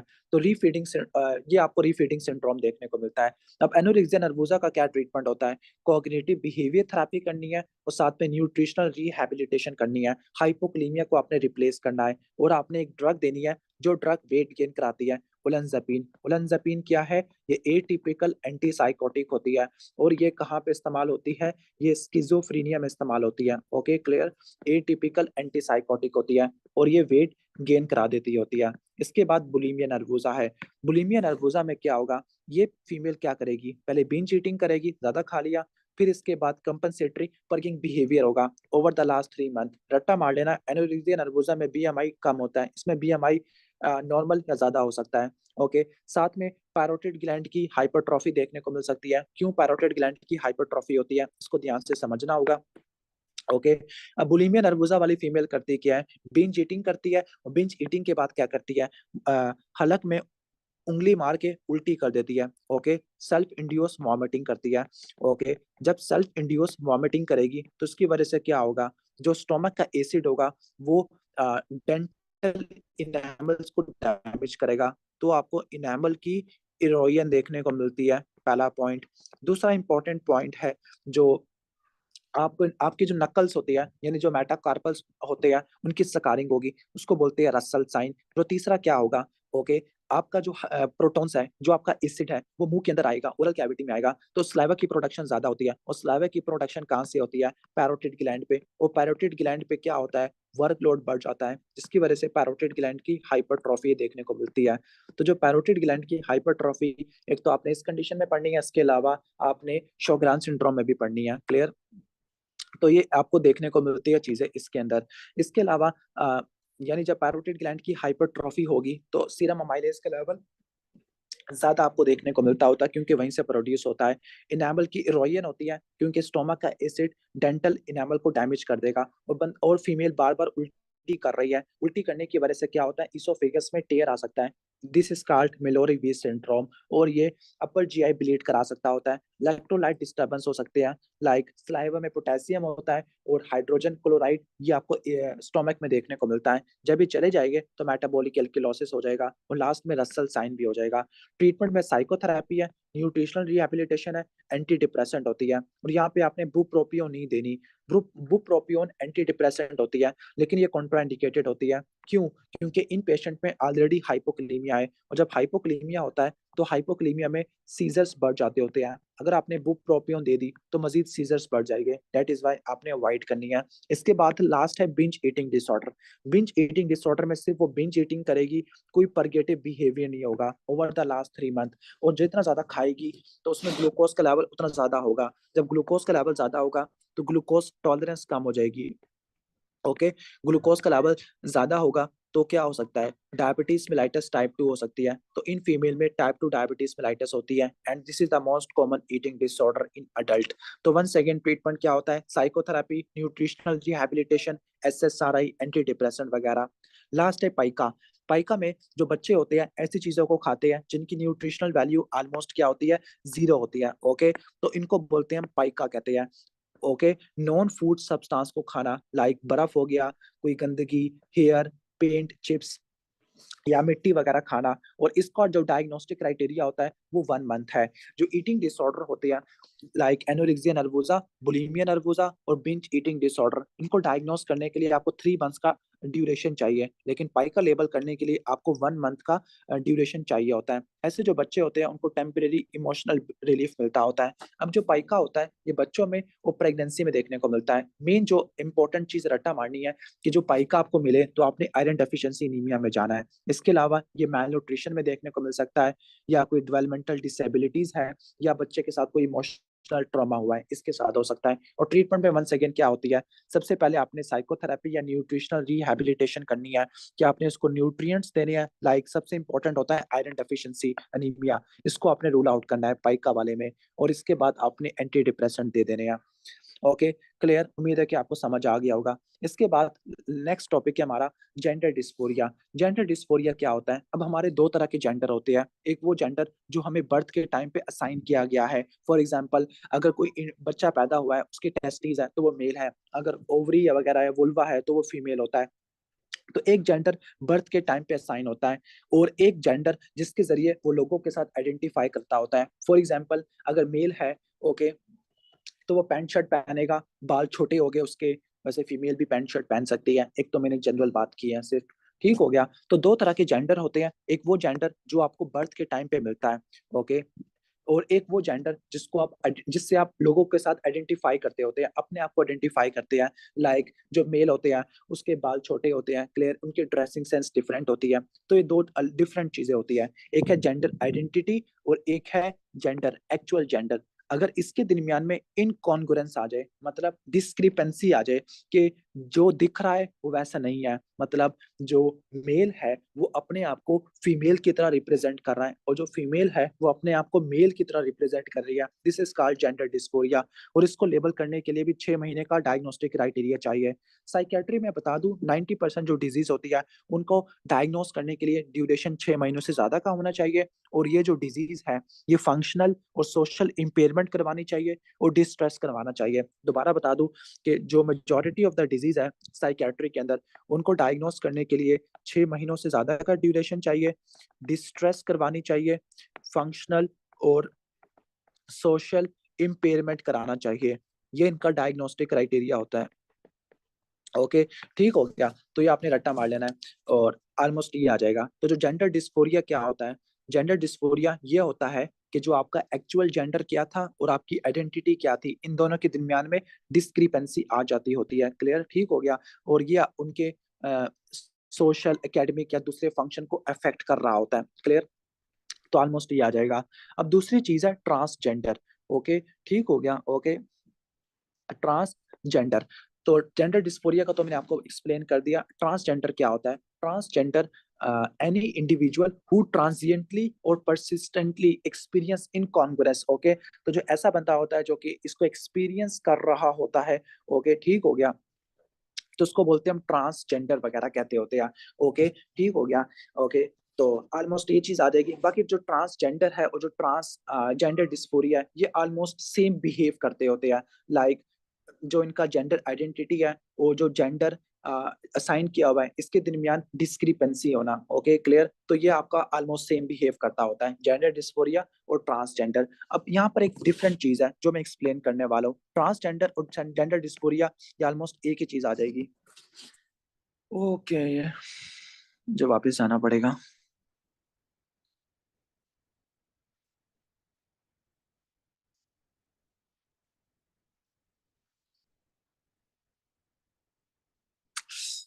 This is not a good thing. Okay, तो एक और चीज होती है वो है ट्रांसवेस्टिज्म, जो यहाँ पे लिखा हुआ नहीं है। तो जो ट्रांसवेस्टिज्म क्या होता है? ट्रांसवेस्टिज्म होता है, ओके, जो मेल होता है वो फीमेल वाले कपड़े पहन के या उसके आर्टिकल हासिल करके अपने आप की सेक्सुअल ग्रेटिफिकेशन करता है। यानी अगर कोई मेल है वो अगर फीमेल के कपड़े पहनता है, साड़ी पहनता है और उसको सेक्सुअल ग्रेटिफिकेशन मिलती है, उसको ट्रांसवेस्टिज्म कहते हैं। Transvestism is not a gender dysphoria, this is a sexual dissatisfaction, कुछ और सेक्सुअल ग्रेटिफिकेशन का मेथड है। यानी जेंडर डिस्फोरिया और ट्रांसजेंडर ये सेम होते हैं। जेंडर डिस्फोरिया फीलिंग को बोलते हैं, ट्रांसजेंडर उस इंडिविजुअल को कहते होते हैं। क्लियर, तो ऑलमोस्ट ये हो जाएगा। इसके बाद नेक्स्ट हमारा टॉपिक है सेक्सुअल डिसफंक्शन। ओके, अब सेक्सुअल डिसफंक्शन हम सारे पढ़ने वाले हैं। अब सेक्सुअल डिसफंक्शन के अंदर सबसे पहली कैटेगरी है सेक्सुअल डिजायर डिसऑर्डर। सबसे पहले आपको सेक्स करने की डिजायर ही प्रोड्यूस नहीं हो पा रही। ओके, अब ये तो ऐसे भी हो सकता है, या तो आपका कोई ऑर्गेनिक ब्रेन डिजीज है या कोई फंक्शनल है। फॉर एग्जाम्पल, एक इंडिविजुअल है जिसकी घर वालों ने शादी किसी और फीमेल के साथ कर लिया है। अब उसकी वजह से उस फीमेल को देखने के बाद उसके अंदर कोई सेक्सुअल डिजायर ही प्रोड्यूस नहीं हो पा रही। ठीक हो गया। ओके, यानी या तो उसके अंदर सेक्सुअल डिजायर ही कम है, लाइक प्रोलैक्टिन का लेवल ज्यादा है, या फिर उसको सेक्सुअल एवर्जन है, उसको सेक्स से ही नफरत हो गई है, किसी और फीमेल के साथ शादी हो गई है। तो पहला तो आ गया कि आपकी डिजायर नहीं हो रही सेक्स करने की। दूसरा है सेक्सुअल अराउजल। सेक्सुअल अराउजल के अंदर जो आपके रिप्रोडक्टिव ऑर्गन है वो एक्टिवेट नहीं हो पा रहे। मेल के अंदर इरेक्टाइल डिसफंक्शन है। तो जो सेक्सुअल अराउजल आता है इसमें टिपिकल एग्जांपल क्या होती है? Erectile dysfunction. और सेक्सुअल डिजायर के अंदर क्या एग्जांपल आती है? या तो सेक्सुअल डिजायर कम है, या सेक्स से ही नफरत है, या सेक्सुअल अराउजल है, लाइक इरेक्टाइल डिसफंक्शन है, या फिर ऑर्गेनिक डिसऑर्डर है। ऑर्गेनिक डिसऑर्डर में क्या होता है? ओके, इरेक्शन हो जाती है लेकिन ऑर्गेजम अचीव नहीं होता। क्लियर, तो ये एन ऑर्गेजमी आ जाएगा। ये अगर ऑर्गेजम अचीव हो जाता है लेकिन पहले इजैकुलेट कर जाता होता है तो ये होते हैं ऑर्गेजमिक डिसऑर्डर। लास्ट कैटेगरी है हमारी सेक्सुअल पेन डिसऑर्डर। ओके, यानी जब सेक्स करती है तो पेन होता है, खासतौर पर फीमेल में, जिसको विजाइनिस्मस कहते होते हैं। क्लियर, तो ये सेक्सुअल डिसफंक्शन होते हैं। कौन कौन से होते हैं? नंबर 1 डिजायर नहीं है, नंबर 2 अराउजल नहीं है, नंबर 3 ऑर्गेजम नहीं है, नंबर 4 पेन हो रहा है। अब इसके जो डिफरेंशियल डायग्नोसिस होता है उसका निमोनिक होता है पीनस। पी से साइकोलॉजिकल, ई से एंडोक्राइन, एन से न्यूरोजेनिक, आई से इनसफिशिएंट, एस से सब्सटेंस। क्लियर। सबसे पहले पढ़ते हैं साइकोलॉजिकल। साइकोलॉजिकल में ये है कि फॉर एग्जांपल डे टाइम पर सेक्सुअल इंटरकोर्स नहीं हो पा रहा, डे टाइम पे इरेक्शन नहीं हो पा रही, रात के वक्त हो रही है, या किसी और फीमेल के साथ नहीं हो रही, इसके साथ हो रही है। एंडोक्राइन में डायबिटीज, लो टेस्टोस्टेरोन, प्रोलैक्टिनोमा आ जाएगा। न्यूरोजेनिक में post operative spinal cord injury, खासतौर पर S1, S2, S3, ये पेल्विक सबक्लैंक्निक नर्व है, या फिर पीनस की तरफ ब्लड फ्लो कम हो गया है एथेरोस्क्लेरोसिस की वजह से, या कोई सब्सटेंस यूज कर रहा है, एंटी डिप्रेसेंट। एंटी डिप्रेसेंट कौन सी है जो कि सेक्सुअल डिसफंक्शन कराती है? वो SSRI होती है, इसको कभी नहीं भूलना आपने। क्लियर। बाकी अल्कोहल की वजह से और एंटी हाइपरटेंसिव की वजह से आपको देखने को मिलती है। इसके बाद नेक्स्ट है आपका स्लीप टेरर डिसऑर्डर। अब स्लीप टेरर डिसऑर्डर में क्या होता है, ये आपने एक्सपीरियंस किया होगा। सपोज आपने एक बहुत ड्राउनी फिल्म देखी है और आप रात को सो गए हो और आपको इतना गंदा ख्वाब आया है जिसकी वजह से आप रात में उठ गए हो और आप चिल्ला रहे हो, बहुत ज्यादा खौफजदा हो। आपके जो पेरेंट्स है वो आपको चुप करा रहे हैं लेकिन आप चुप नहीं हो रहे।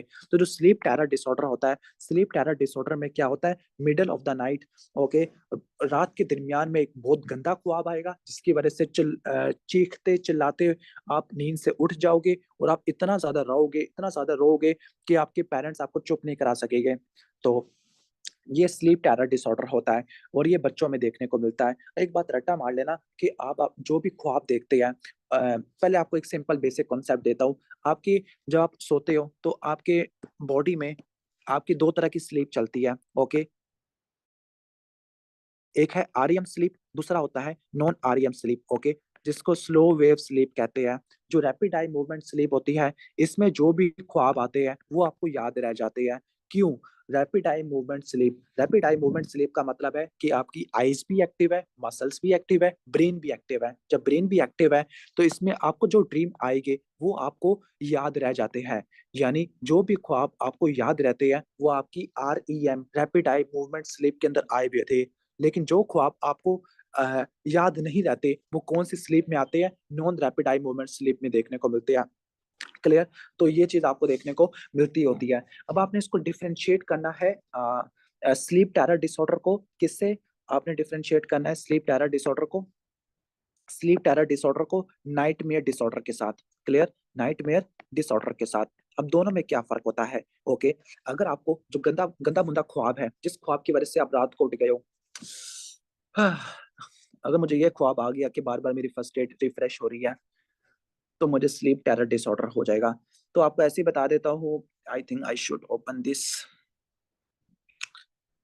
ओके, तो जो स्लीप टेरर डिसऑर्डर होता है, इसमें आ, इसको आपने डिफरेंशिएट करना है किसके साथ? नाइटमेयर डिसऑर्डर के साथ। तो जो स्लीप टेरर डिसऑर्डर होता है, इसमें जो ख्वाब होता है इसको वो आपको याद नहीं होता, जबकि नाइटमेयर डिसऑर्डर के अंदर जो ड्रीम होता है वो आपको याद होता है। ठीक हो गया। वो याद क्यों रहता है? क्योंकि जो ड्रीम था REM rapid eye movement sleep में था, जबकि स्लीप टेरर डिसऑर्डर में जो ड्रीम आया था वो स्लो वेव या non rapid eye movement sleep, खासतौर पर स्टेज 3 के अंदर था। क्लियर। स्लीप टेरर डिसऑर्डर में इनकॉन्सोलेबल टेरर होता है, यानी बच्चा नहीं चुप होगा, जितना मर्जी आप तसल्ली दे दो। नाइटमेयर डिसऑर्डर में वो चुप हो जाता है। अब इसके ट्रिगर्स क्या होते हैं? कोई टेंशन, स्ट्रेस या सोया नहीं था, वो खुद ब खुद ठीक हो जाता है। इसके बाद एन्यूरिसिस है। एन्यूरिसिस का मतलब है यूरिनरी इनकॉन्टिनेंस है। एक बात रट्टा मार लेना, 5 साल तक रात को इन एन्यूरिसिस यानी रात को यूरिनरी इनकॉन्टिनेंस होना ये नॉर्मल होता है। लेकिन 5 साल से ऊपर वाला बच्चा रात को बिस्तर गीला गीला करता है तो ये नॉक्टर्नल एन्यूरिसिस होता है और ये डिजीज होता है। तो जो एन्यूरिसिस क्या होता है? नॉक्टर्नल एन्यूरिसिस नाइट टाइम में यूरिन की इनकॉन्टिनेंस होना एटलीस्ट 3 महीनों तक और एक हफ्ते में 2 दफा से ज्यादा, यानी एक हफ्ते में 2 दफा से ज्यादा होना चाहिए और एटलीस्ट 3 मंथ्स तक होना चाहिए और एज 5 साल से ऊपर की होनी चाहिए, क्योंकि 5 साल तक तो ये नॉर्मल होता है। अब इसका ट्रीटमेंट क्या होता है? पहला तो इसका ट्रीटमेंट है बिहेवियर मॉडिफिकेशन। बिहेवियर मॉडिफिकेशन का मतलब है आपने शेड्यूल से उसकी वॉशरूम लेके जाना है, अवॉइड करना है। दूसरा, नाइट के टाइम पर आपने फ्लूइड की रिस्ट्रिक्शन करनी है, कैफीन, चाय शाय बोतल ये वगैरह पानी नहीं पिलाना। और इसके बाद पॉजिटिव रीइंफोर्समेंट है। पॉजिटिव रीइंफोर्समेंट का मतलब है कि आप उसको कहोगे कि जब भी आपने बिस्तर गीला करना है तो आपने अपने बिस्तर को आपने क्या करना है, तय करके आपने इसको साफ कर देना है और साफ जगह पे रख देना है, और जब वो ये काम करेगा तो आपने इसको क्या देना है, आपने इसको गिफ्ट देना है, जिसकी वजह से उसका बिहेवियर पहले से स्ट्रांग हो जाएगा। ओके, और वो मजीद नेक्स्ट टाइम बिस्तर को गीला नहीं करेगा। इसके अलावा बेड वेटिंग अलार्म यूज कर सकते हैं, या एक ड्रग है डेस्मोप्रेसिन। डेस्मोप्रेसिन एडीएच रिसेप्टर के जरिए काम करती है, वाटर को रीअब्सॉर्ब करती है। जब ये वाटर को रीअब्सॉर्ब करेगी तो यूरिन का वॉल्यूम कम हो जाएगा, जिसकी वजह से क्या होगा, एन्यूरेसिस कम हो जाती है। ओके, तो डेस्मोप्रेसिन ज्यादा प्रेफरेबल होती है एज कम्पेयर टू इमिपरामीन। इसके बाद नार्कोलेप्सी है। नार्कोलेप्सी में क्या होता है, नार्कोलेप्सी में बंदे को दिन में बहुत ज्यादा नींद आती है। ऐसे बंदे होते हैं जो रात को नहीं सोते, रात को जागते रहते हैं, लेकिन दिन के टाइम पे बहुत ज्यादा ऊँघते रहते हैं, नींद आती रहती है। और सपोज मैं उस बंदे से बात कर रहा हूँ तो वो बातें करते करते ही सो जाएगा, या वो नींद में चला जाएगा, तो उसको बोलते हैं हम नार्कोलेप्सी। तो नार्कोलेप्सी में क्या होता है, एक्सेसिव डे टाइम स्लीपीनेस, के दिन में वो बहुत ज्यादा सोता रहेगा। ठीक हो गया। ओके, और इसको डायग्नोस करने के लिए आपको क्या चाहिए, इसको डायग्नोस करने के लिए आपने क्या नोट करना है, जो स्लीपीनेस का इंटरवल है 3 महीनों तक एटलीस्ट वही वाला, ऊपर भी 3 महीने है, यहाँ पे भी 3 महीने है। ओके, और हफ्ते में 3 दफा से ज्यादा, 3 times per week for 3 month, ये इसका डायग्नोस्टिक क्राइटेरिया होता है। क्लियर, कि उसको बहुत ज्यादा नींद आती रहेगी, यहाँ तक कि टीवी देखते देखते दिन के टाइम पे वो सो जाएगा। अब होता क्या है, ये होता इस वजह से है कि हाइपोथैलेमस में जो लेटरल हाइपोथैलेमस है, वहाँ पे न्यूरॉन्स होते हैं जिन्होंने ओरेक्सिन प्रोड्यूस करना है। ओरेक्सिन वो हार्मोन होता है जो आपको रात के वक्त नींद को स्टिमुलेट करता है, नींद तारी कर देता है। ओके, ठीक हो गया। तो जो ओरेक्सिन हार्मोन है, ये इसकी प्रोडक्शन कम हो जाती है। अगर ओरेक्सिन क्या होगा, कम होगा, तो आपको रात के वक्त नींद नहीं आएगी, और जब आप रात के वक्त नींद नहीं आएगी, थक जाओगे, सोओगे नहीं, आराम नहीं करोगे, फ्रेश नहीं होगे, तो आपको सुबह के वक्त नींद आती रहेगी और आपका स्लीप वेक साइकिल खराब हो जाएगा। अब इसमें दो तरह की हेलुसिनेशन होती है, हिप्नोगोगिक, हिप्नोपोम्पिक। हेलुसिनेशन क्या होती है, हेलुसिनेशन ये होती है कि कोई स्टिमुलस नहीं है फिर भी आपको परसीव हो रहा है। अगर आपको जब आप सोने जा रहे थे तब आपको कोई हेलुसिनेशन आई, सपोज दिन के टाइम पे वो सो रहा था। ओके, सोने सोने से पहले उसके कानों में कोई आवाज गूंज रही थी, इसको बोलते हैं हिप्नोगोगिक। और जैसे ही वो सो के उठा दिन के टाइम पर, हेलुसिनेशन आई है, तो इसको बोलते हैं हिप्नोपोम्पिक। ठीक हो गया। तो ये आपको देखने को मिलती होती है। ओके, इसके अलावा आपको और क्या देखने को मिलता होता है, स्लीप पैरालिसिस देखने को मिलता है। स्लीप पैरालिसिस का मतलब है कभी कभार ऐसा होता है कि आप उठ गए हो, आपका ब्रेन एक्टिव है लेकिन आपके मसल्स बिल्कुल भी एक्टिव नहीं है। मतलब आप पूरी तरह एक्टिव हो गए हो लेकिन आपकी बॉडी आपका साथ नहीं दे रही। ये मेरे साथ बहुत ज्यादा होता है, और ये सुबह के टाइम पे होता है कि आपकी बॉडी उठ नहीं पा रही। मतलब आप ऐसा लगता है कि आप पूरी बॉडी पैरालाइज हो गई है, तो इसको बोलते हैं स्लीप पैरालिसिस। और लास्ट है कैटाप्लेक्सी। कैटाप्लेक्सी में ये है कि आप उस बंदे को कुछ जोक सुना दोगे, हा हा हा करके हंसेगा या रोएगा, यानी जैसे ही वो स्ट्रॉन्ग इमोशनल स्टिमुलस शो करेगा, उसकी पूरी बॉडी की मसल की टोन खत्म हो जाएगी। जब मसल की टोन खत्म हो जाएगी, यानी इसने कोई कहका मारा और मसल की टोन खत्म होगी और वो कोलैप्स हो गया। This is called cataplexy. तो ये चार चीजें देखने को मिलती है नार्कोलेप्सी में। डे टाइम स्लीपीनेस देखने को मिलती है, हेलोसिनेशन देखने को मिलती है, हिप्नोगोगिक, हिप्नोपोम्पिक, कैटाप्लेक्सी देखने को मिलती है। ये सब चीजें देखने को मिलती है। ट्रीटमेंट क्या है, ट्रीटमेंट इसका जो मेन ट्रीटमेंट है वो स्लीप हाइजीन है। आई थिंक स्लीप हाइजीन आप सबको पता होगा क्या होती है। स्लीप हाइजीन में यह होता है कि आप जिस जगह पे सोते हो, आपका बिस्तर आरामदाह होना चाहिए, टेम्परेचर थोड़ा सा कम होना चाहिए, कोई लाइट्स वगैरह ना आए वहां पर। ओके, ठंडा इन्वायरमेंट होना चाहिए। रात को आपने कोई लाइट सा फूड लेना होता है, एक दूध का गिलास वगैरह पी लो, ठीक हो गया, और नमाज वगैरह पढ़ लो। This is the good sleep hygiene, कि आप अपने सोने के पैटर्न को शेड्यूल करो कि आपने 10 बजे सोना है। ओके, रेगुलर उसको फॉलो करो। और यहाँ पर आपने क्या इस्तेमाल करना है, अब इस बंदे को रात के वक्त नींद नहीं आती लेकिन दिन के टाइम पे नींद आती है, तो दिन के टाइम पे आपने ऐसी ड्रग देनी है जो सीएनएस को स्टिमुलेट करती है, वो एम्फिटामिन और मोडाफिनिल है। और रात के टाइम पर आपने ऐसी ड्रग देनी है जो सीएनएस को डिप्रेस करती है, वो सोडियम ऑक्साबेट है। क्लियर, ऑलमोस्ट ये पॉइंट हो जाएगा। इसके बाद है substance use disorder. Substance disuse और डिसऑर्डर, इसको हम एडिक्शन वगैरह भी कहते हैं। ओके, तो सब्सटेंस यूज डिसऑर्डर में एडिक्शन आ जाती है। अब एडिक्शन किस चीजों की हो सकती है, स्मोकिंग की हो सकती है, अल्कोहल की हो सकती है, और आजकल के जमाने में सोशल मीडिया की एडिक्शन होती है। अब जिस बंदे में एडिक्शन होती है ना, उसमें ये कुछ पैरामीटर्स लिखे हैं, दो या दो से ज्यादा जरूर होने चाहिए।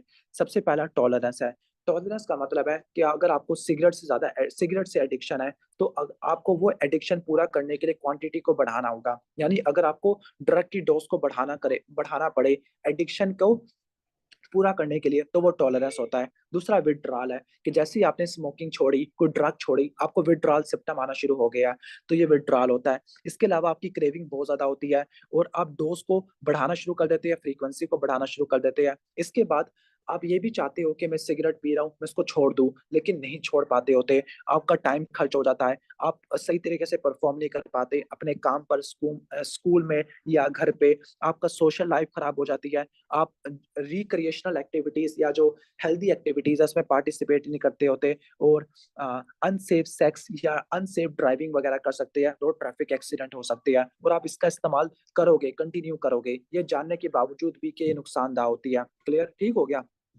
तो ऑलमोस्ट ये आ जाती है। क्लियर?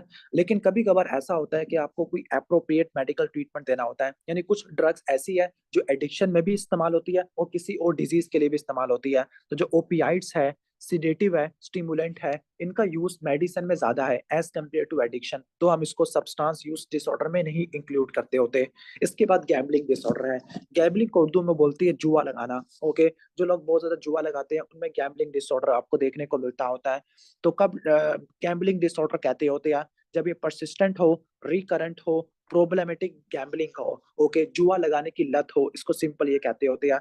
तो कब डायग्नोस बनाओगे कि उसको जुए की लत लग गई हो, ज्यादा से ज्यादा जुआ लगाना हो ताकि उसको एक्साइटमेंट लेवल मिल जाए। ओके, ठीक हो गया। और इसकी जो एफर्ट है टू लिमिट कट डाउन वो फेल हो चुकी हो, मतलब वो छोड़ ना सका हो उसके लिए। और जब गैम्बलिंग छोड़ने की कोशिश करे तो वो बहुत ज्यादा बेचैन हो जाए, विड्रॉल सिम्टम आ जाए। इन शॉर्ट, ये भी एडिक्शन डिसऑर्डर वाला आ गया है। और ट्रीटमेंट क्या है? साइकोथेरेपी है।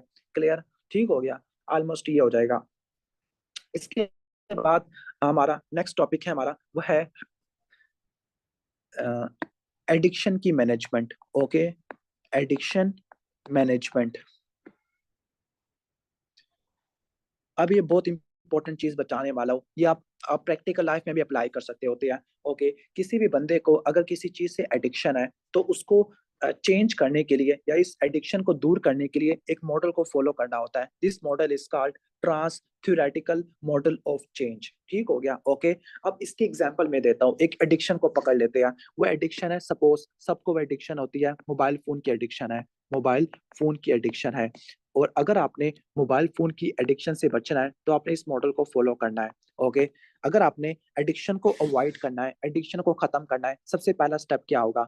सबसे पहले स्टेप पे क्या होता है? आपको एडिक्शन को मारना पड़ता है। ओके, यानी कोई बंदा जिसको अगर मोबाइल फोन से एडिक्शन है, हम उसको कहते हैं यार तू तो एक दिन में 10-10 घंटे मोबाइल इस्तेमाल करता है, थोड़ा सा कम कर दे। लेकिन वो उसको नहीं समझता। वो कहता है यार मैं तो अपनी भलाई के लिए इस्तेमाल कर रहा हूँ, अपने रोजमर्रा के कामों के लिए कर रहा हूँ। ओके, यानी अगर वो अपनी एडिक्शन को नहीं मानता होता, अपनी एडिक्शन को डिनाई करता है, कहता है कि मुझे एडिक्शन नहीं है, मैं तो अपने काम के लिए इस्तेमाल कर रहा हूँ, रोजमर्रा काम के लिए, तो वो कौन सी स्टेज में है? वो प्री कॉन्टेम्पलेशन स्टेज में है। यानी प्री कॉन्टेम्पलेशन ये वो स्टेज होती है जिसमें बंदा अपनी एडिक्शन को डिनाई करता है।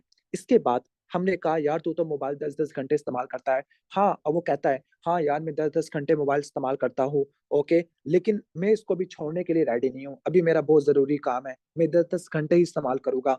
तो अभी वो कौन सी स्टेज में है? कॉन्टेम्पलेशन वाली स्टेज में है। प्री कॉन्टेम्पलेशन के अंदर वो डिनाई करता था अपनी एडिक्शन को। और कॉन्टेम्पलेशन के अंदर क्या होता है? वो अपनी एडिक्शन को एक्नॉलेज करता है, मानता है हाँ मुझे एडिक्शन है, लेकिन मैं इसको छोड़ूंगा नहीं। लेकिन इसके बाद अगली स्टेज क्या होती है? इसने एक्नॉलेज भी किया और इसने इरादा बांधा, हाँ यार मुझे मोबाइल की एडिक्शन है, तूने सही कहा है, मैं इसको छोड़ना चाहता हूँ। अब वो कौन सी स्टेज में है? वो प्रिपरेशन या डिटर्मिनेशन स्टेज में है। इसके बाद हाँ यार मुझे मोबाइल की एडिक्शन है, मैं छोड़ना चाहता हूँ। फिर वो एक प्लान बनाएगा। इसका प्लान यही है कि मैं मोबाइल को स्विच ऑफ कर दूं और इसको दराज में बंद कर दूं, उस दराज को मैं ताला लगा दूं और उस ताले की चाबी कहीं और फेंक दूं। मतलब उसने कोई प्लान बनाया और उसको प्लानिंग करना वो प्रिपरेशन के अंदर है, उस प्लान पे अमल करना, एग्जीक्यूट करना, उसको बोलते हैं एक्शन और विल पावर। ओके, अब उस एक्शन और विल पावर को आपने सस्टेन करना है। एक बात रट्टा मार लेना, जिस बंदे को मोबाइल फोन से एडिक्शन है, एक दिन रखेगा, 2 दिन रखेगा, लेकिन अगर उसने इसको मेंटेन ना किया तो इसकी एडिक्शन वापस आ जाएगी। तो जो न्यू बिहेवियर है अगर वो उसको मेंटेन करता है, सस्टेन करता है और वो उसकी आइडेंटिटी और लाइफस्टाइल बन जाती है, तो उसका मतलब है वो मेंटेनेंस स्टेज में चला गया। लेकिन उसने एक दिन तक तो मोबाइल फोन से एहतियात की, लेकिन अगले दिन उसी स्टेज पे आ गया, मतलब पुराने बिहेवियर पे आ गया, तो वो आ गया रिलैप्स वाला। ठीक हो गया। तो क्या क्या स्टेप्स थे? Pre contemplation, contemplation, preparation, action, will power, maintenance, और लास्ट में आके वो रिलैप्स वाले में चला गया। तो ये था हमारा बेसिक ओवरव्यू साइकेट्री का बेसिक ओवरव्यू। ओके। तो आई थिंक अभी थोड़ा सा ब्रेक लेते हैं और इसको बंद कर देते हैं। ओके। जब तक आपके कोई क्यूरी हो, कोई क्वेश्चन हो, आप पूछ सकते हैं।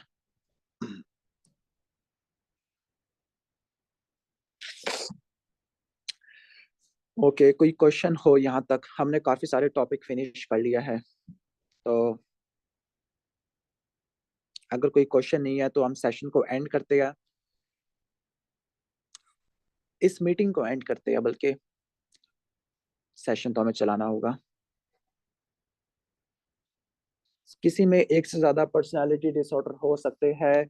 पर्सनालिटी की डेफिनेशन यही है कि जो rigid, pervasive, inflexible, yes possible है एक से ज्यादा भी पर्सनालिटी डिसऑर्डर हो सकते हैं। फॉर एग्जांपल जो नार्सिसिस्टिक और ऑब्सेसिव होता है, ये आपस में को एग्जिस्ट कर सकता होता है। जो शिजोइड या अवॉइडेंट, ये भी शायद को एग्जिस्ट कर सकते होते हैं। या बॉर्डर लाइन या हिस्ट्रॉनिक, ये भी को एग्जिस्ट कर सकते हैं। यस, को एग्जिस्ट कर सकते हैं। यस, बिल्कुल। आज कितने तक पढ़ना है? मेरा तो दिल कर रहा है कि साइकियाट्री सारी फिनिश कर दूं। Sir, psychiatry point of view से इस दुनिया में कोई नॉर्मल इंसान होगा नहीं। मैं खुद मानता हूँ कि मैं अवॉइडेंट पर्सनालिटी का शिकार हूँ।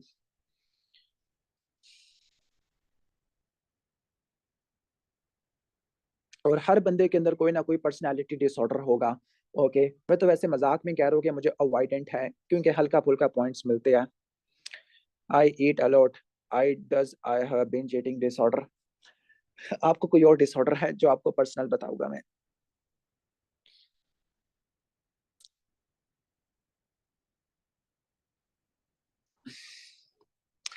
ओके, ये तो स्टडी आवर्स पे आ गया है। ये तो पर्सनल क्वेश्चन आना शुरू हो गया। ओके।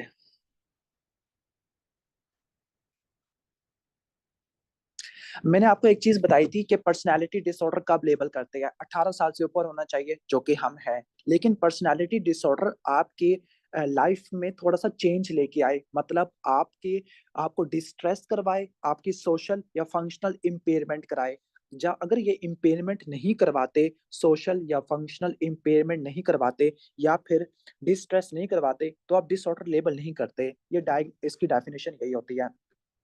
ओके। बाकी 18 साल से कम हो, एक ही डिसऑर्डर है कंडक्ट वाला, वो एंटी सोशल का रेसिप्रोकल होता है।